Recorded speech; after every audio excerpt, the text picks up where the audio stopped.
Hello students, स्वागत है Naveen Subodh public school online platform पर। और हम पढ़ रहे हैं केमिस्ट्री में हमारा एल्कोहल चल रहा है। एल्कोहल और एल्कोहल के आपको बता दूं बनाने की विधि, वर्गीकरण, रासायनिक गुण, भौतिक गुण वगैरह सब हमारे हो चुके हैं। कुछ एक दो क्वेश्चन भी मैंने आपको करवाए थे। बाकी के क्वेश्चन आप खुद करके देखें, कोई प्रॉब्लम हो तो आप मुझे बताएं, मैं करवाऊंगा। और भी कुछ क्वेश्चन मैं आपको देता रहूँगा धीरे धीरे, ठीक है। इसके बाद आज का जो टॉपिक है वो है औद्योगिक महत्व के महत्वपूर्ण एल्कोहल। औद्योगिक महत्व के महत्वपूर्ण एल्कोहल। इसमें मैं आपको बता दूं, दो एल्कोहलों के बारे में थोड़ा थोड़ा हमको पढ़ना है।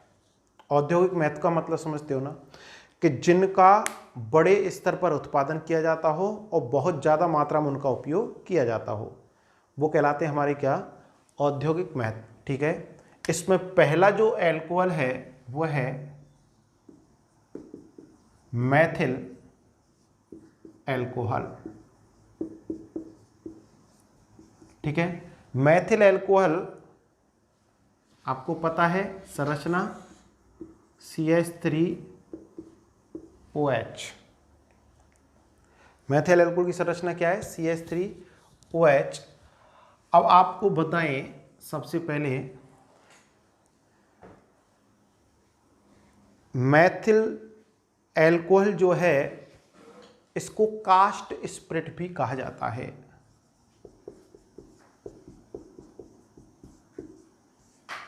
क्या कहा जाता है इसको, कास्ट स्पिरिट।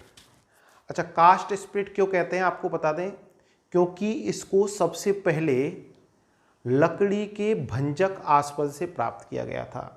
तो आपको पता है स्टार्टिंग में जो नामकरण दिए जाते थे रूढ़ पद्धति में, वो उनकी उत्पत्ति स्रोत के आधार पर दिए जाते थे। जो जहाँ से उत्पन्न हुआ है, जहाँ से पैदा हुआ है, उसके आधार पर उनका नामकरण दिया जाता था। तो यहाँ पर कास्ट स्पिरिट, इसका मतलब लकड़ी के भंजक आस्पद से उसको प्राप्त किया, इसलिए इसको हमने क्या कहा, कास्ट स्पिरिट कहा, ठीक है। वर्तमान में मेथनॉल का औद्योगिक स्तर पर जो उत्पादन है वो कार्बन मोनोऑक्साइड के उत्प्रेरकीय हाइड्रोजनीकरण द्वारा होता है। कार्बन मोनोऑक्साइड के उत्प्रेरकीय हाइड्रोजनीकरण द्वारा किया जाता है। तो उसमें देखिए,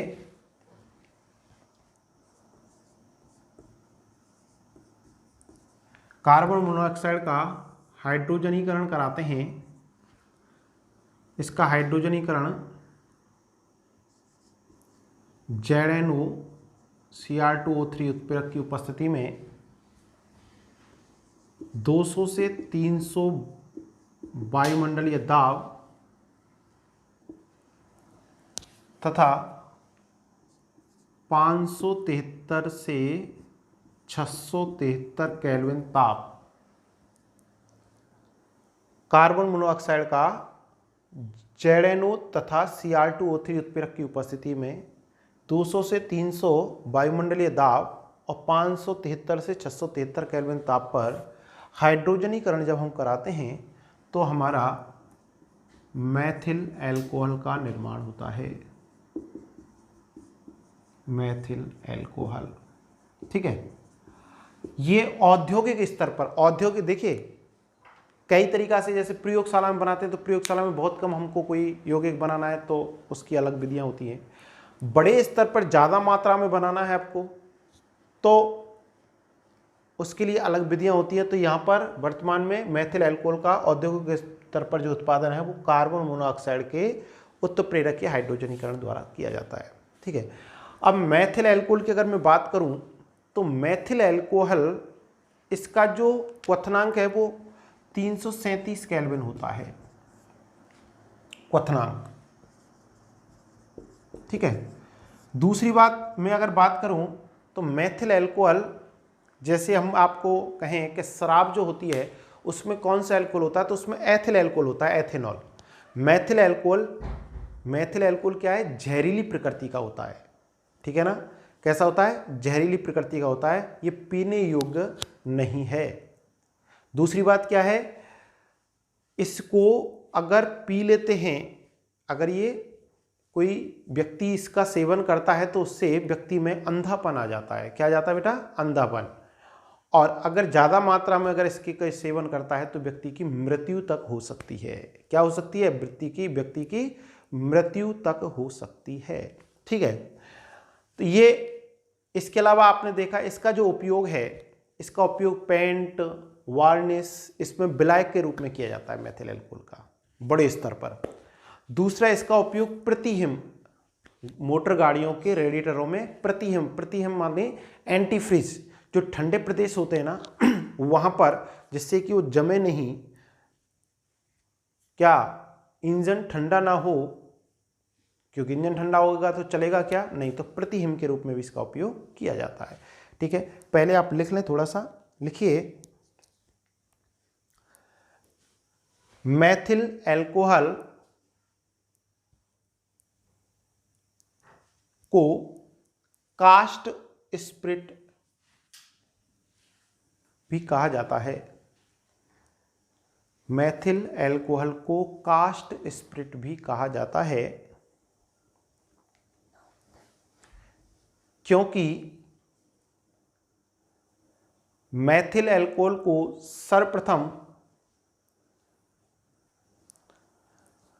लकड़ी के भंजक आसवन से प्राप्त किया गया। क्योंकि मैथिल एल्कोहल को सर्वप्रथम लकड़ी के भंजक आसवन से प्राप्त किया गया, ठीक है।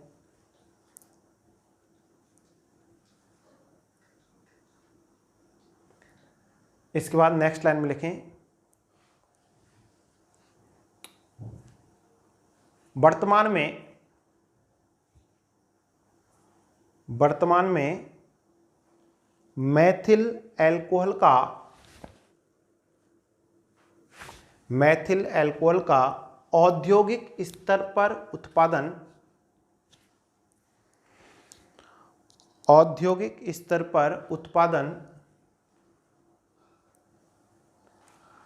कार्बन मोनोऑक्साइड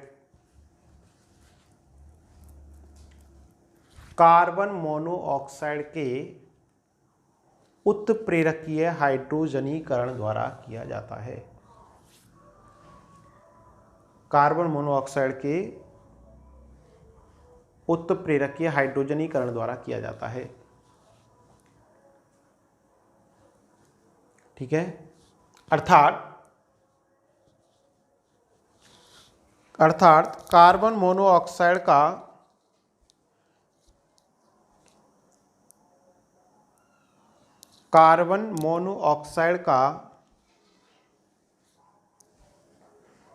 ZnOCr2O3 उत्प्रेरक की उपस्थिति में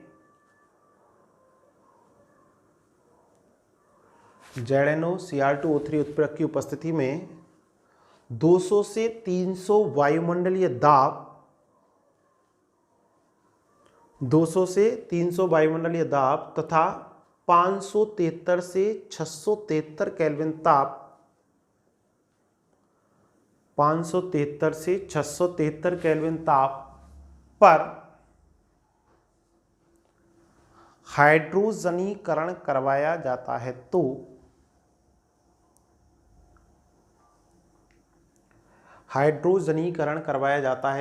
मैथिल एल्कोहल का निर्माण होता है।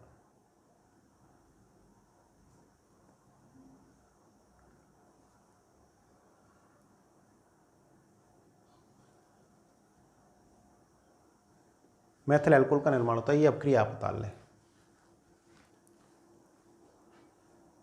अपक्रिया बता रहे हैं,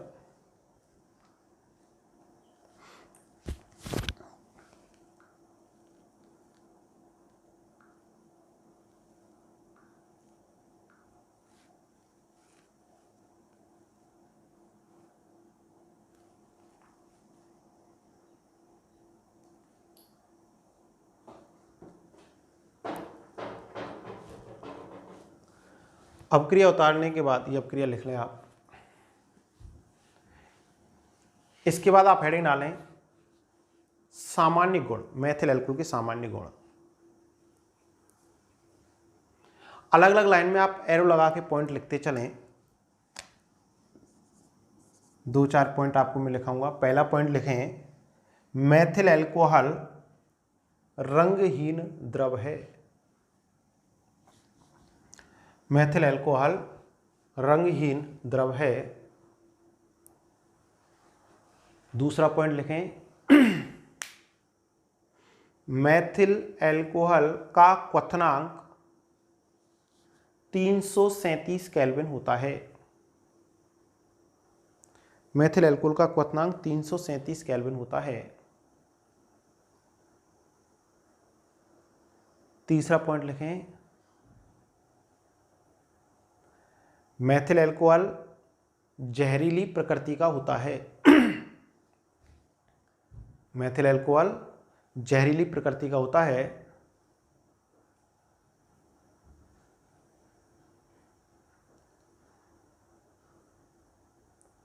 अतः यह पीने योग्य नहीं होता है। अतः यह पीने योग्य नहीं होता है। नेक्स्ट लिखो, नेक्स्ट पॉइंट लिखें, मेथेनॉल के सेवन से व्यक्ति में अंधापन आ जाता है।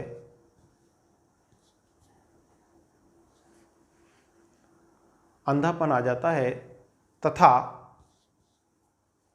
इसकी अधिक मात्रा का सेवन करने पर, इसकी अधिक मात्रा का सेवन करने पर व्यक्ति की मृत्यु तक हो सकती है।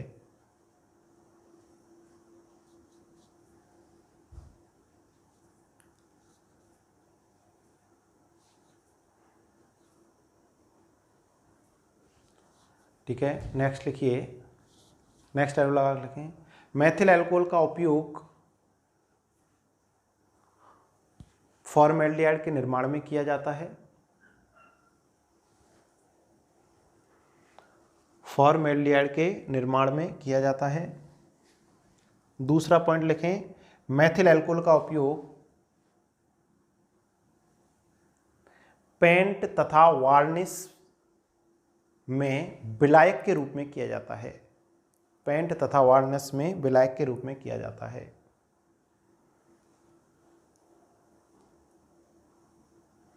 नेक्स्ट इसका नेक्स्ट पॉइंट और लिखें, मेथिल एल्कोहल का उपयोग मोटर गाड़ियों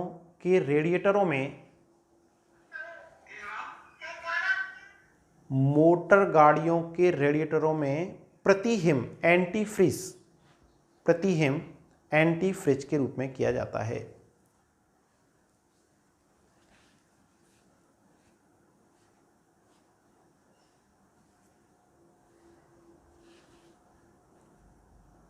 ठीक है, तो ये मेथिल एल्कोहल की कुछ बातें हैं। इसका औद्योगिक स्तर पर उत्पादन कैसे होता है, इसका उपयोग कहाँ कहाँ होता है, ये क्या इसको हम पी सकते हैं क्या, और कहाँ इसका उपयोग होता है। ठीक है, इसके बाद आप हेडिंग डालें, दूसरा औद्योगिक महत्व का एल्कोहल है एथिल एल्कोहल।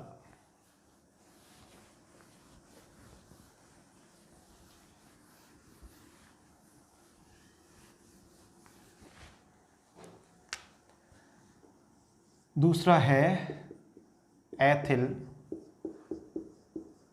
एल्कोहल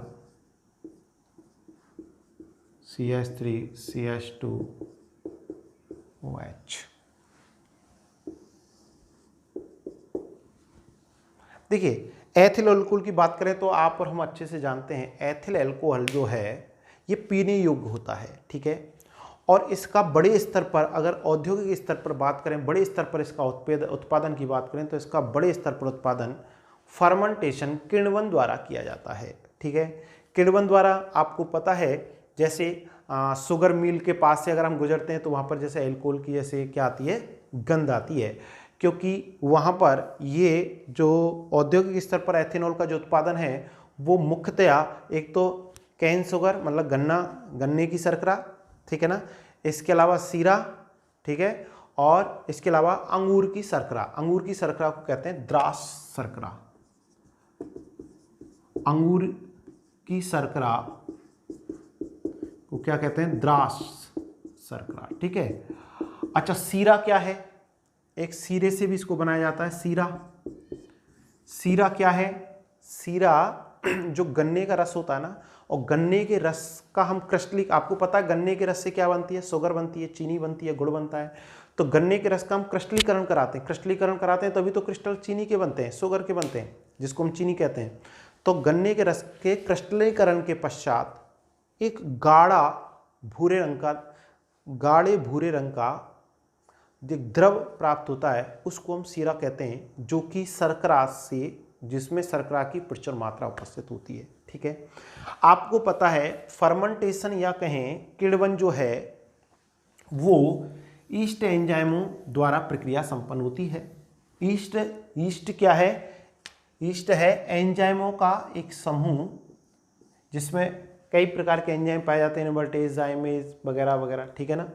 तो किण्वन में क्या होगा कि इसमें जो शर्करा है C12H22O11 शर्करा का जल अपघटन करवाया जाता है और इनवर्टेज एंजाइम की उपस्थिति में तो शर्करा जो है वो किस में परिवर्तित हो जाती है? इन्वर्ट हो जाती है। इन्वर्टेज एंजाइम का नामकरण आपने पढ़ा हो, तो जो काम कर रहा है एंजाइम उसके आधार पर उसका नामकरण करते हैं। जैसे इन्वर्ट मतलब दूसरे प्रकार के शर्करा में परिवर्तित हो जाती है, तो ये किस में परिवर्तित हो जाती है? C6H12O6 प्लस C6H12O6, ये ग्लूकोज है और ये हमारा फ्रक्टोज है। आपको बता दें ग्लूकोज और फ्रक्टोज दोनों के दोनों सेम हैं, रासायनिक सूत्र दोनों के समान है, लेकिन ग्लूकोज तो क्या होता है? पॉलीहाइड्रोक्सी एल्डिहाइड, और फ्रक्टोज क्या होता है? Polyhydroxy ketone. पॉलीहाइड्रोक्सी एल्डिहाइड और फ्रक्टोज क्या होता है? पॉलीहाइड्रोक्सी कीटोन, ठीक है ना। अब ग्लूकोज जो है, ग्लूकोज और फ्रक्टोज, इसमें से किसी को आप ले सकते हो। इसका ये जो है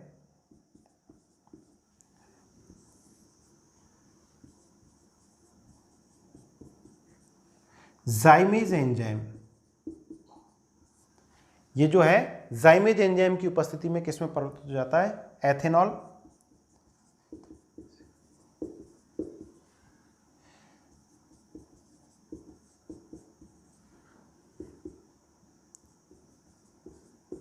CO2, ठीक है।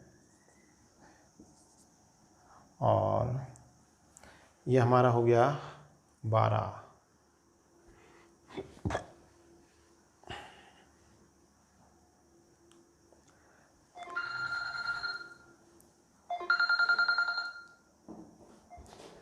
इसमें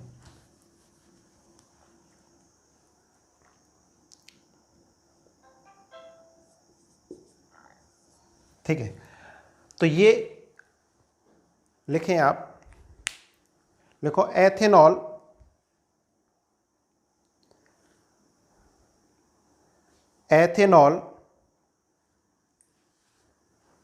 का औद्योगिक स्तर पर उत्पादन,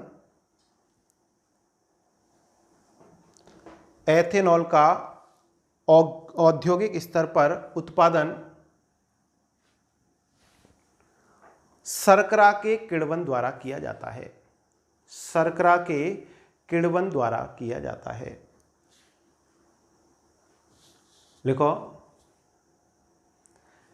नेक्स्ट लाइन लिखें, एथेनॉल के उत्पादन में मुख्यतया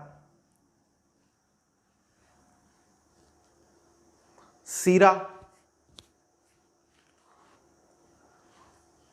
क्या है आपको बता दें। सीरा आप ब्रैकेट में लिख लें, सीरा, और सीरा के ब्रैकेट में लिखें गन्ने के रस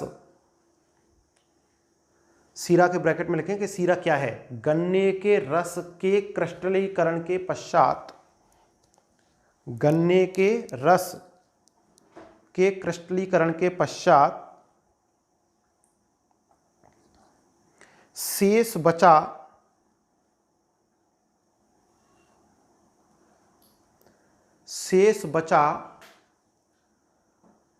काले भूरे रंग का गाढ़ा द्रव, काले भूरे रंग का गाढ़ा द्रव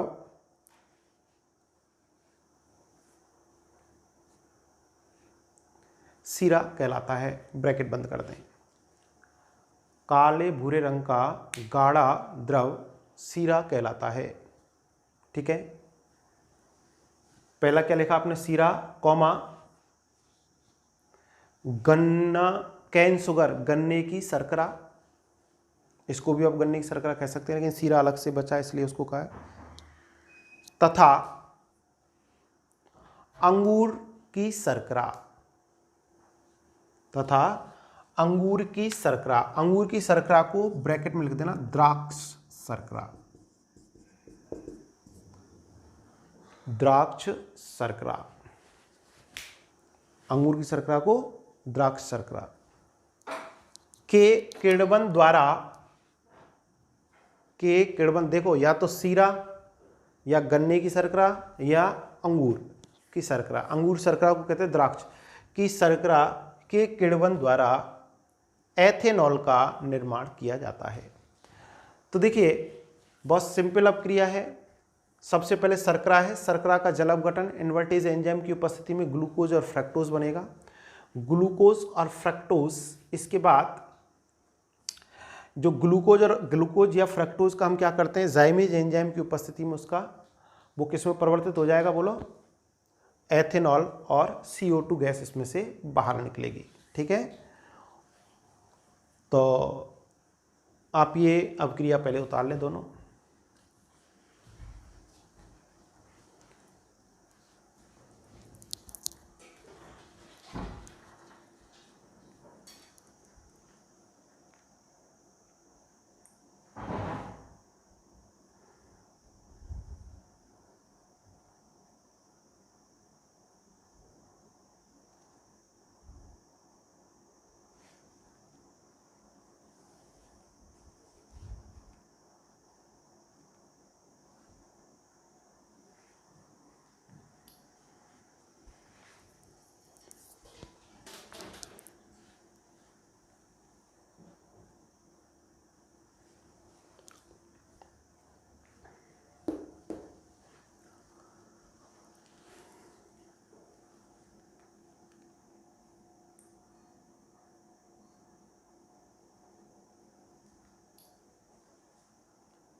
इसके बाद लिखें, हेडिंग डालें सामान्य गुण।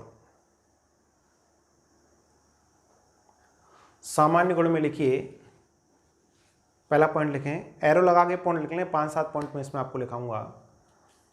एथेनॉल रंगहीन द्रव है, एथेनॉल रंगहीन द्रव है।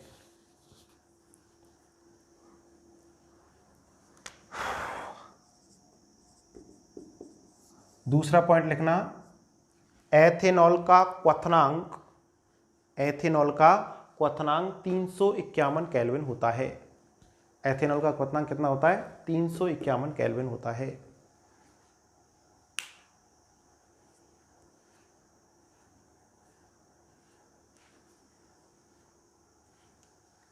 ठीक है, नेक्स्ट पॉइंट लिखो, एथेनॉल पीने योग्य, एथेनॉल पीने योग्य होता है, अर्थात इसका उपयोग शराब के रूप में किया जाता है।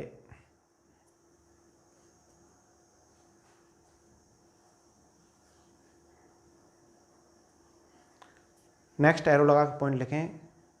एथेनॉल में कॉपर सल्फेट, एथेनॉल में कॉपर सल्फेट तथा पिरीडीन मिलाने पर यह पीने योग्य नहीं रहता है, यह पीने योग्य नहीं रहता है, तब इसे विकृत एल्कोहल कहते हैं। तब इसे क्या कहते हैं? विकृत एल्कोहल कहते हैं तथा यह प्रक्रिया एल्कोहल का विकृतीकरण कहलाती है, तथा यह प्रक्रिया एल्कोहल का विकृतीकरण कहलाती है।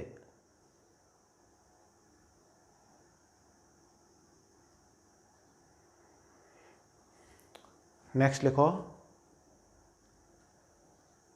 एथिल एल्कोहल में, नेक्स्ट पॉइंट है, एथिल एल्कोहल में मैथिल एल्कोहल मिलाने पर, एथिल एल्कोहल में मैथिल एल्कोहल मिलाने पर यह पीने योग्य नहीं रहता है,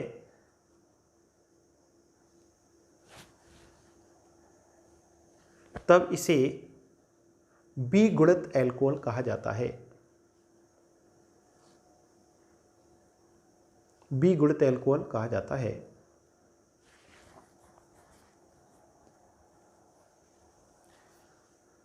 नेक्स्ट लिखो, नेक्स्ट पॉइंट, एथेनॉल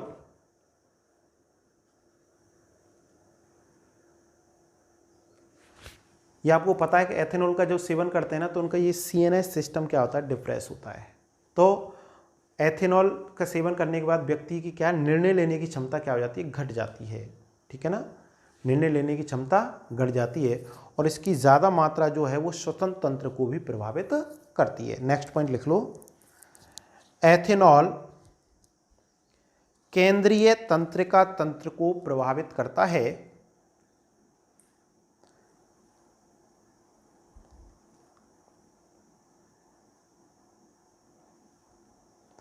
केंद्रीय तंत्रिका तंत्र को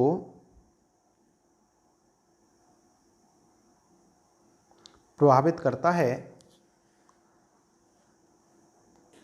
तथा इसकी मध्यम मात्रा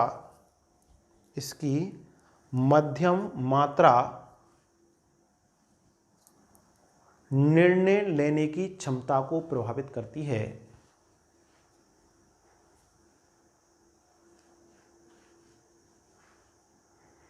निर्णय लेने की क्षमता को प्रभावित करती है तथा इसकी अधिक सांद्रता श्वसन तंत्र को भी प्रभावित करती है। इसकी अधिक सांद्रता श्वसन तंत्र को भी प्रभावित करती है।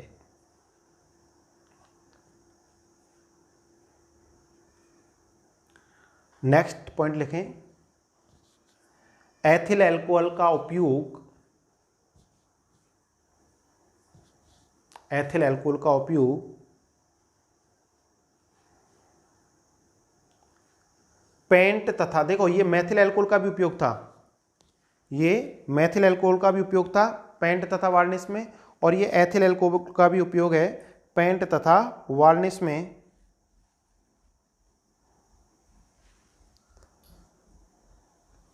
एथिल एल्कोहल का उपयोग पेंट तथा वार्निश में विलायक के रूप में किया जाता है।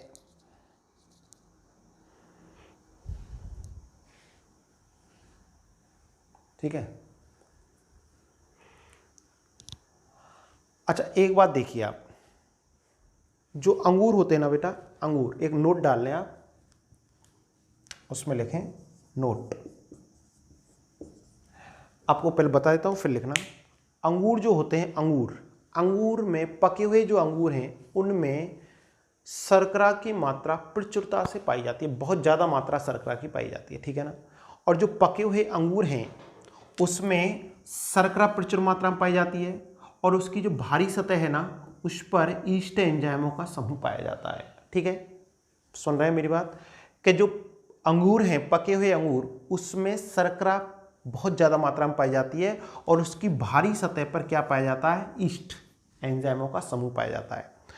तो जब पके हुए अंगूरों को पीसा जाता है जब हम पीसेंगे तो क्या होगा, जो शर्करा है वो ईस्ट एंजाइमों के क्या आ जाएगी, कांटेक्ट में आएगी, संपर्क में आती है, ठीक है ना। और इसको पीसकर सड़ाया गलाया जाता है, समझ रहे हो। पके हुए अंगूर में बहुत ज़्यादा मात्रा में क्या पाई जाती है, शर्करा, द्राक्ष शर्करा, और उसकी सतह पर पाया जाता है ईस्ट एंजाइम का समूह। तो जब इसको पके हुए अंगूरों को पीसकर गलाया सड़ाया जाता है तो ये जो शर्करा है ये ईस्ट एंजाइमों के संपर्क में आएगी, समूह के संपर्क में आएगी, तो इसका क्या होगा, इसमें किण्वन होगा और एथेनॉल का निर्माण होगा, ठीक है ना। लिख लें आप, नोट में लिख लें, पके हुए अंगूरों में, पके हुए अंगूरों में शर्करा की प्रचुर मात्रा पाई जाती है, शर्करा की प्रचुर मात्रा पाई जाती है,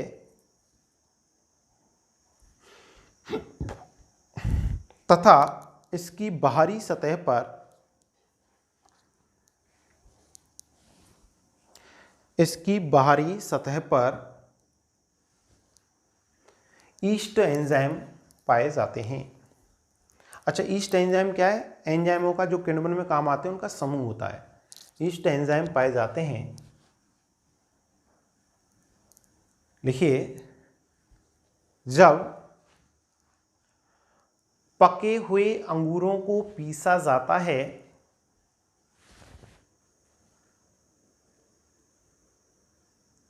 जब पके हुए अंगूरों को पीसा जाता है तो शर्करा तथा ईस्ट एंजाइम एक दूसरे के संपर्क में आते हैं, एक दूसरे के संपर्क में आते हैं और किण्वन क्रिया द्वारा, और किण्वन क्रिया द्वारा एथेनॉल का निर्माण होता है।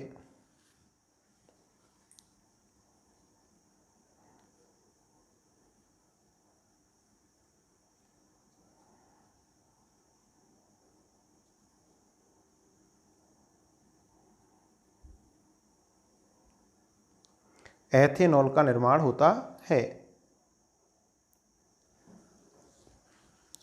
ठीक है। इसके बाद आप एरो लगा के एक पॉइंट और लिख लें, आजकल एथेनॉल का ज्यादातर उत्पादन, आजकल एथेनॉल का ज्यादातर उत्पादन एथीन के जलयोजन से किया जाता है, एथीन के जलयोजन से किया जाता है।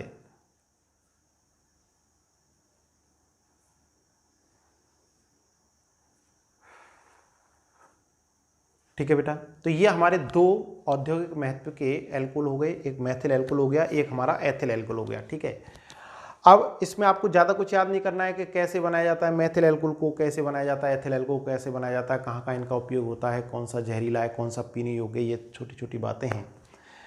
अब ये हमारा एल्कोहल के लगभग लगभग पोर्शन पूरा कंप्लीट हो चुका है एल्कोहल का, ठीक है। तो इसमें कुछ क्वेश्चन भी हैं बीच बीच में, कुछ क्वेश्चन मैंने आपको कराए भी हैं और भी मैं आपको अभी करा दूंगा, जैसे भी चैप्टर होगा उसके बाद करा देंगे। फिर भी आप साथ के साथ उन क्वेश्चनों को करते चलें, यदि कोई प्रॉब्लम तो आप कमेंट्स में मुझे बताएं, ठीक है। तो एल्कोहल देखिए, सबसे पहले हमने एल्कोहल पढ़ा, एल्कोहल में हमने एल्कोहल का वर्गीकरण पढ़ा, वर्गीकरण के बाद नामकरण पढ़ा, उसके बाद उनकी समावयवता पढ़ी, एल्कोहल बनाने की विधि पढ़ी, एल्कोहल बनाने की विधि के बाद उसका रासायनिक गुण पढ़ा और उसके भौतिक गुण पढ़े, और फिर कुछ औद्योगिक महत्व के एल्कोहल पढ़े, ठीक है। तो आप सबसे पहले, आपके पास एक पोर्शन लगभग पहुंच चुका है, लगभग आपके पास एक पोर्शन, एक टॉपिक पहुंच चुका है, तो आप इसको पढ़ें, इससे संबंधित क्वेश्चन आप जरूर करें। यदि आपको कोई क्वेश्चन में प्रॉब्लम आती है तो आप मुझे बताएं, कमेंट्स करके बताएं, मैं उन क्वेश्चनों को आपको सॉल्व करूंगा, ठीक है। और नहीं तो वैसे भी कुछ क्वेश्चन मैं आपको सॉल्व करवा दूंगा, ठीक है ना। जैसे कुछ तो मैंने आपको लिखा दिए, फिर आप धीरे धीरे करके मैं ज़्यादा से ज़्यादा क्वेश्चन आपको साथ के साथ लिखाने की कोशिश करूँगा। इसके बाद आप हेडिंग डालें, नया टॉपिक, फिनॉल।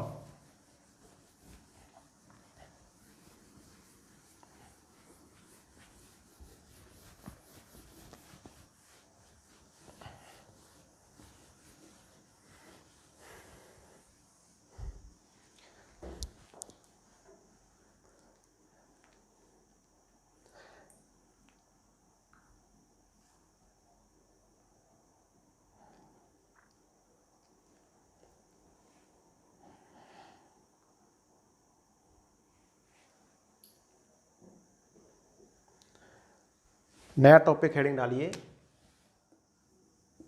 फिनॉल।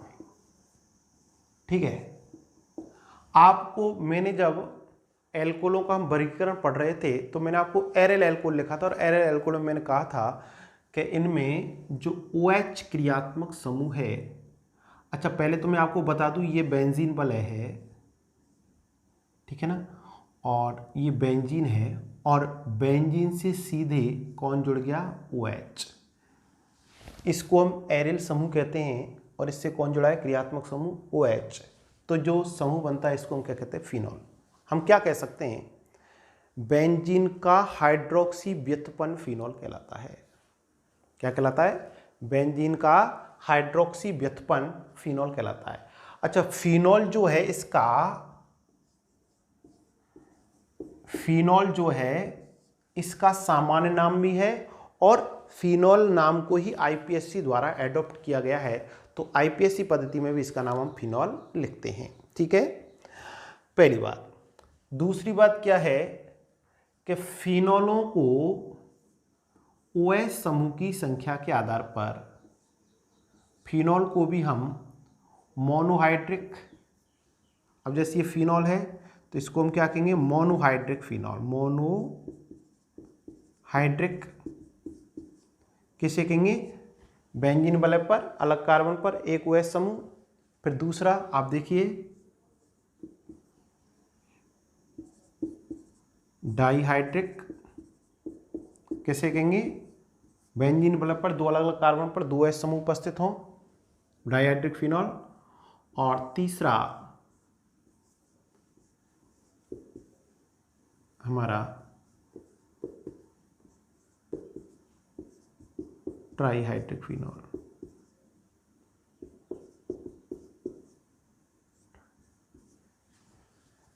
कहलाते हैं। ठीक है ना, तो सबसे पहले आप एक एरो लगा के पॉइंट लिखें। लिखिए फिनॉल हेडिंग डाल लो, उसमें लिखो बेंजीन का हाइड्रोक्सी व्युत्पन्न,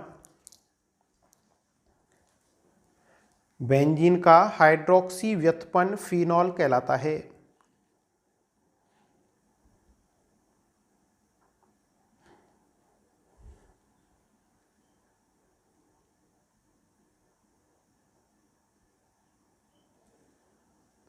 बेंजीन का हाइड्रोक्सी व्युत्पन्न क्या कहलाता है, फिनॉल कहलाता है।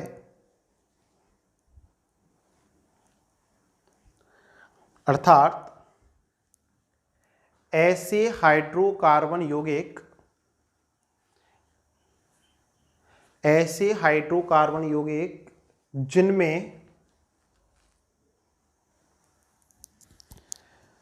ऐसे हाइड्रोकार्बन यौगिक जिनमें हाइड्रोक्सी क्रियात्मक समूह,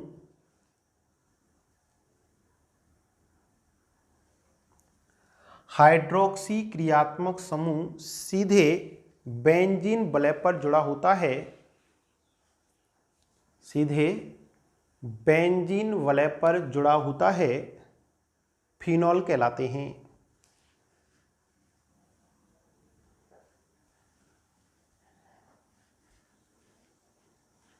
बेंजीन वलय पर जुड़ा होता है, फिनॉल कहलाते हैं।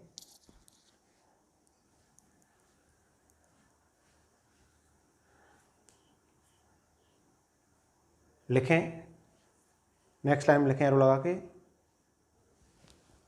देखो OH समूह की संख्या के आधार पर,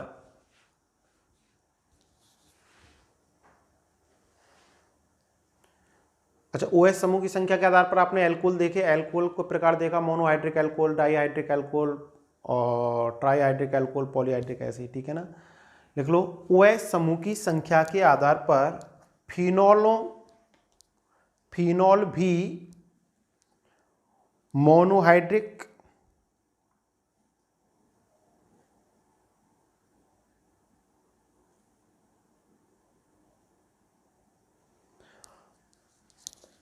फिर OH समूह की संख्या के आधार पर फिनॉल भी मोनोहाइड्रिक, डाइहाइड्रिक तथा ट्राइहाइड्रिक फिनॉल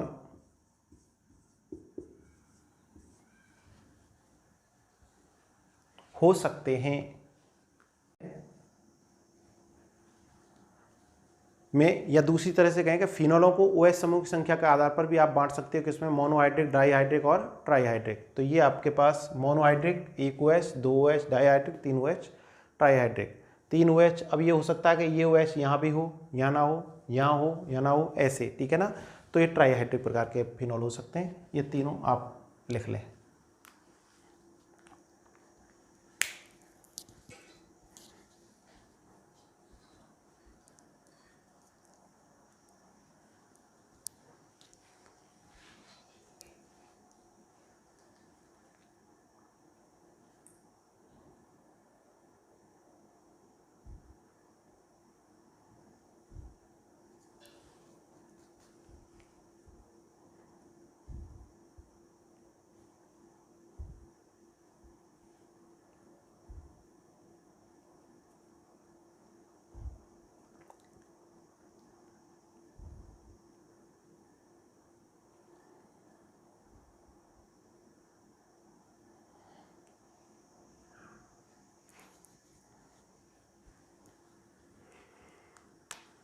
ठीक है, आप चाहें तो फिनोल को ऐसे भी लिख सकते हैं C6H5OH, ये भी फिनोल है, ठीक है ना।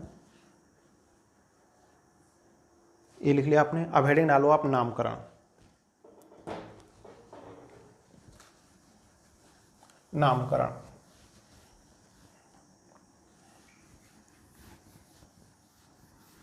लिखिए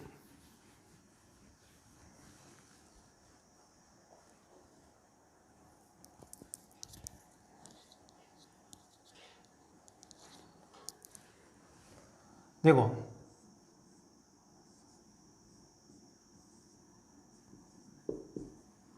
देखो बेंजीन के हाइड्रोक्सी व्युत्पन्न को सामान्य, हाइड्रोक्सी व्युत्पन्न का सामान्य तथा IUPAC पद्धति दोनों में, बेंजीन के हाइड्रोक्सी व्युत्पन्न को सामान्य तथा IUPAC दोनों पद्धतियों में फिनोल कहा जाता है। मेरा कहने का तात्पर्य क्या है, इसका सामान्य नाम था पहले फिनोल, फिर IUPAC पद्धति द्वारा इसको एडॉप्ट किया गया।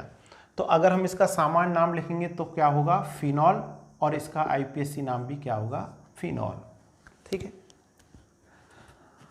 सामान्य एवं IUPAC दोनों पद्धतियों में फिनोल कहा जाता है। नेक्स्ट लाइन में एरो लगा के आप लिखें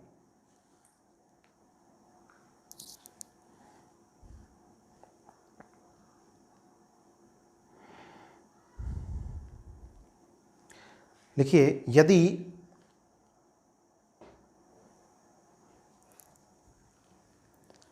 यदि फिनोल में कोई प्रतिस्थापी उपस्थित हो तो, यदि फिनोल में कोई प्रतिस्थापी उपस्थित हो तो क्रमांकन करते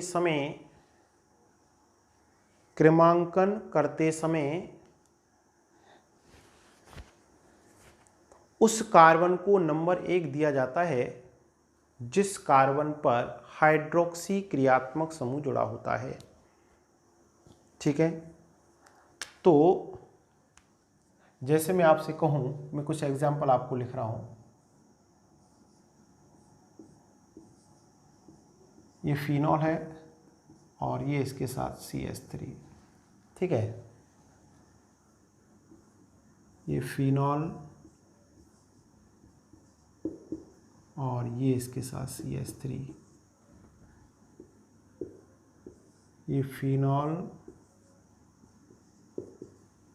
और ये इसके साथ CH3।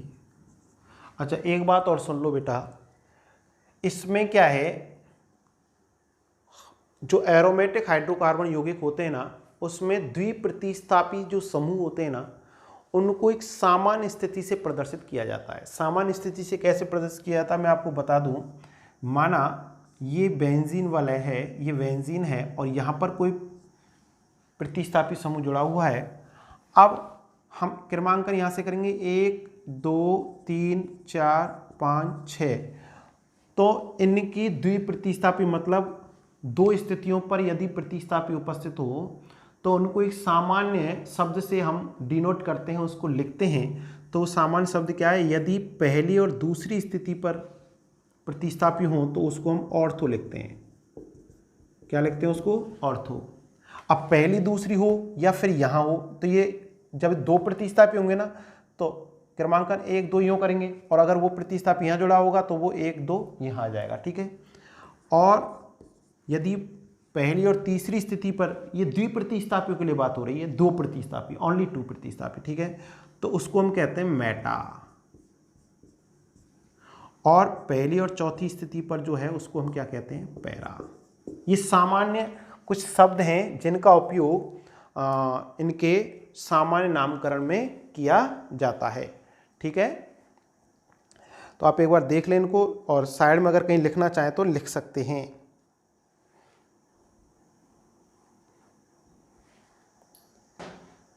देखिए, अब मैं आपको बताऊं,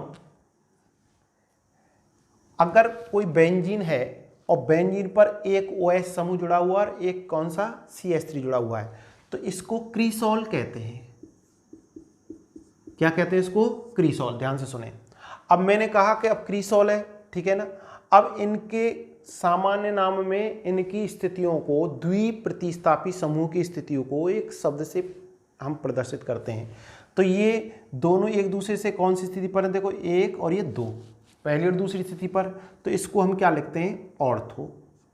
तो इसका नाम क्या हो जाएगा? ऑर्थो क्रीसॉल। क्यों? देखिए, अब जैसे बेंजीन पर एक OH समूह और एक CH3 है तो उसको हम क्रीसॉल कह रहे हैं। तो यहाँ पे भी आप देखो, बेंजीन है, बेंजीन पर एक OH है और एक कौन है? CH3, तो क्रीसॉल ये भी होगा। ये भी क्या होगा? क्रीसॉल। यहाँ पे बेंजीन पे देखो, एक OH और एक CH3, तो ये क्या होगा? बोलो, ये भी क्रीसॉल होगा। होगा क्रीसॉल।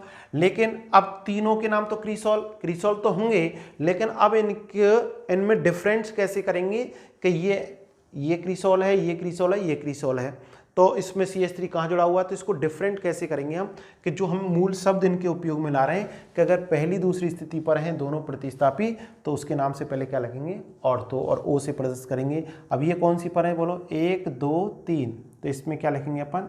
मेटा। इसको आप ऐसे लिख सकते हैं, 1 2 3 4 5 6। क्रमांकन करना चाहें, 1 2 3 4 5 6, 1 2 3 4 5 6। ठीक है। अब ऐसा जरूरी नहीं है कि ये OH हम यहीं ऐसे, जैसे हम आपको कहें कि अभी हमने यहाँ जोड़ा OH, अगर हमने OH यहाँ जोड़ा है और CH3 यहाँ जोड़ा है, तो क्रमांकन फिर कहाँ से होगा? यहाँ से होगा। कहीं आपके दिमाग में सेट हो जाए, नहीं हमेशा ही ऊपर आएगा, ये ऐसा नहीं है। ये आप गलत सिस्टम अपने दिमाग में ना बैठाएं। तो जैसे ऐसे होगा तो 1 2, ठीक है, 3 4 5 6, तो जहाँ क्रियात्मक समूह जुड़ा होगा ना उसको हम नंबर 1 देते हैं। ठीक है बेटा। तो देखिए, अभी क्या हो जाएगा? ऑर्थो क्रीसॉल, ये क्या होगा? मेटा क्रीसॉल, और ये कौन सा होगा? पैरा क्रीसॉल। ठीक है। अब इनका, ये तो इनके सामान्य नाम है बेटा। कैसे नाम है? इसको मैं यहाँ लिख देता हूँ थोड़ा। फिनॉल तो लिख ही दिया हमने, ये तो फिनॉल है। तो ये इनके सामान्य नाम है, ऑर्थोक्रीसॉल, मेटाक्रीसॉल और पैराक्रीसॉल। अगर इसका IPSC पद्धति में नाम लिखे तो IPSC पद्धति में आपको पता है सेम तरीका लिखने का क्या है। कोई भी हाइड्रोकार्बन यौगिक है उसका IPSC पद्धति में अगर आप नाम लिख रहे हो, अगर उसमें कोई प्रतिस्थापी है तो प्रतिस्थापी को सबसे पहले क्रमांक सहित पहले लिखते हैं। तो इसमें देखो, मुख्य तो कौन है? बोलो, मुख्य क्रियात्मक समूह OH है। OH जड़ने पर ये क्या हो गया? फिनॉल हो गया, और इसका IPSC नाम भी फिनॉल हो गया। अब इस OH से कौन सी स्थिति पर है? CH3, बोल दूसरी पर, तो इसका नाम क्या लिख देंगे अपन? IUPAC में नाम क्या होगा इसका? 2-मेथिल फिनॉल। इसी प्रकार इसका नाम क्या होगा? बोलो, 3-मेथिल फिनॉल। इसी प्रकार इसका नाम क्या होगा? बोलो, 4-मेथिल फिनॉल। देखो, ये तो क्रीसॉल तो इसका सामान्य नाम है, मतलब ये तो नाम दिया क्रीसॉल। क्रीसॉल क्या है, किसे कह रहे हैं हम? एक बेंजीन है, बेंजीन वाले में एक हाइड्रोक्सी क्रियात्मक समूह जुड़ा हुआ है, एक उस पर CH3 जुड़ा हुआ है। ठीक है ना, दोनों अलग अलग कार्बन पर जुड़े हुए हैं, उनको हम क्रीसॉल कहेंगे। अब अलग अलग स्थितियां हैं, कि पहली दूसरी स्थिति पर तो उसको ऑर्थोक्रिसोल कह देते हैं, पहली तीसरी पर तो मेटा कह देते हैं, पहली चौथी पर तो पैरा कह देते हैं। ठीक है, इसके हाँ पहले आप ऐसा करो इनको उतार लो, इनको चाहे तो आप साइड में उतार सकते हैं, ऐसा कुछ नहीं है। ठीक है, तो मैंने आपको क्या लिखा कि आईयूपीएसी पद्धति में जो क्रमांकन है हमेशा उस कार्बन से करेंगे इसमें फिनोलों में जिस कार्बन पर OH समूह जुड़ा होता है। तो हमने वहीं से किया है, इनको आप उतारें पहले।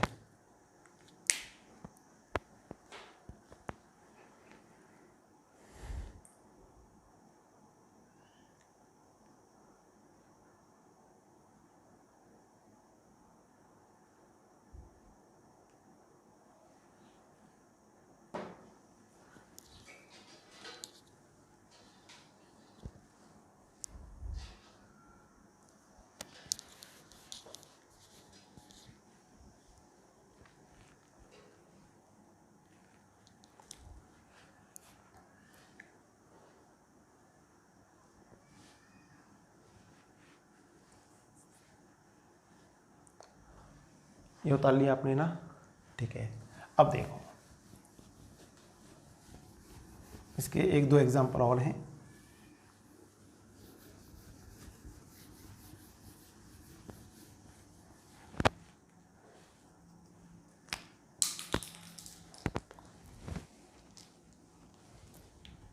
देखिए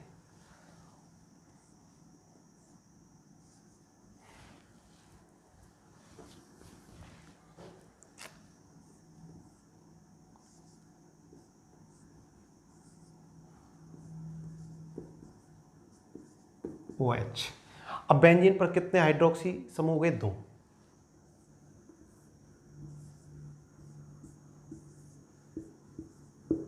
यहां पर भी बेंजीन पर कितने हाइड्रोक्सी समूह हो गए? 2।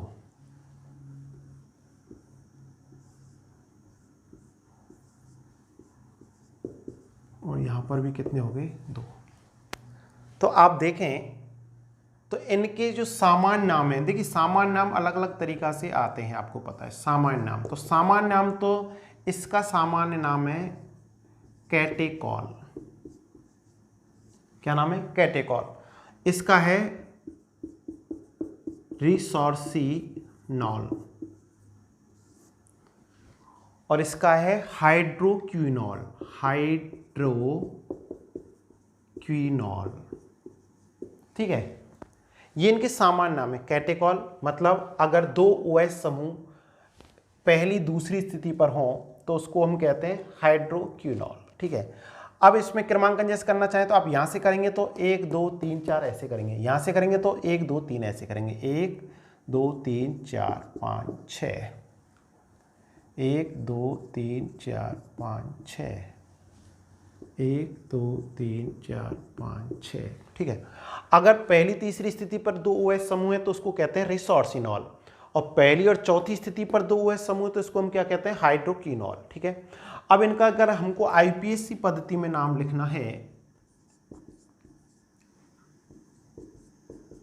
आईयूपीएसी पद्धति में नाम लिखना है तो देखिए कैसे, जैसे आपने ये देखो ये डाईहाइड्रिक एल्कोहल था, इसका नाम हमने कैसे लिखा? सबसे पहले क्रमांकन करें 1 2, तो इसका नाम हमने क्या लिखा? सबसे पहले हाइड्रोकार्बन श्रृंखला लिखी। क्या लिखी? हाइड्रोकार्बन श्रृंखला। हाइड्रोकार्बन श्रृंखला कितने कार्बन की है? 2 कार्बन की। कार्बन कार्बन के बाद सिंगल बॉन्ड तो H+N। उसके बाद हम कैसे लिखते हैं? 1 नंबर पे कौन है? ऑल, और 2 नंबर पे कौन है? ऑल, तो एथेन 1 2 डाई ऑल। सेम वही प्रक्रिया इसमें आपको लिखनी है। कैसे? अभी आप देखिए, अभी आप देखो क्या है कि ये बेंजीन है, बेंजीन पर 1 नंबर पे कौन है? OH, इसका अनुलग्न क्या है? ऑल। 2 नंबर पे क्या है? OH, इसका अनुलग्न भी क्या है? ऑल। तो इसका नाम क्या हो जाएगा? बोलो आईयूपीएसी पद्धति में बेंजीन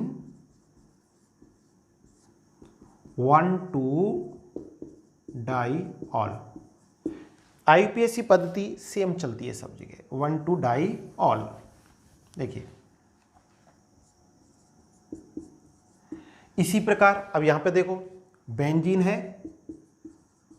और बेंजीन में पहली और तीसरी 1,3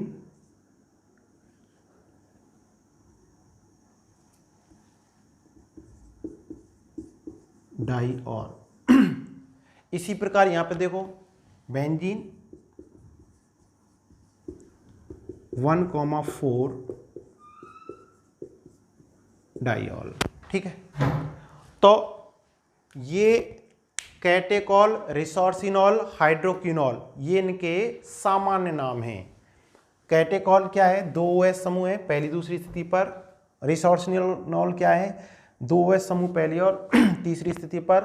और हाइड्रोक्विनॉल क्या है, पहली और चौथी स्थिति पर 2 OH समूह। नाम क्या लिखेंगे भाई, बेंजीन पर 2 OH हैं, अनुलग्न क्या है, ऑल है। कौन कौन स्थिति पर, पहली और दूसरी, तो बेंजीन 1,2 डाइऑल, बेंजीन 1,3 डाइऑल और बेंजीन 1,4 डाइऑल। तो ये आप बता रहे हैं एक बार।